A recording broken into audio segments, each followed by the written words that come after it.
Okay, we have another small category here of trees. These are two trees with bi-pinnately compound leaf. So if you remember bi-pinnately, I showed you the Kentucky coffee tree in the intro video on leaf types. So here's my petiole. I broke it off the stem. Right, here it is in my hand. I have the petiole. This is the rachis. It comes up, and then I have these petioles. It's compounded 2 times. So bi-pinnately compound. The only plants we learn like this, they're 2.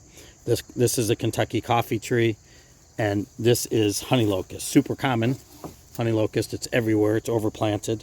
But here we can see I've got the petiole on my finger, and then it's compounded 2 times. So how do you separate them? Every leaf on Kentucky coffee tree is bi-pinnate, and they're huge, right? They can be 2 to 3 feet long. Look at how big the leaflets are compared to the honey locust. The other main thing is on the honey locust, we only have bi-pinnately compound leaves 1, 2, 3, 4. Typically the terminal ones on this year's growth, if I go back to previous years, I get clustered leaves coming off the nodes, and they're just pinnately compound. Right, so they have both bi-pinnate and pinnately compound on the same plant. Great winter twig ID. We'll do that later on this honey locust because they're so common. The zigzag stems are always swollen at the node like this. They have unique fruit pods, these long strap-like pods if they're a female.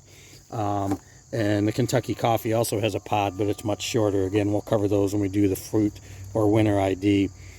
Okay, so those are your 2 Kentucky coffee tree. The scientific is Gymnocladus dioicus, and on the honey locust it's Gladitia triacanthus variety inermis. And the inermis is because they've bred ones now. They use all ones that are thornless. If you find any of the really old ones, they have thorns that can be 3-4 inches long. They're wicked trees. I'll try and get some to show you what those look like. So those are trees with bi-pinnately compound leaves. Only 2 of them.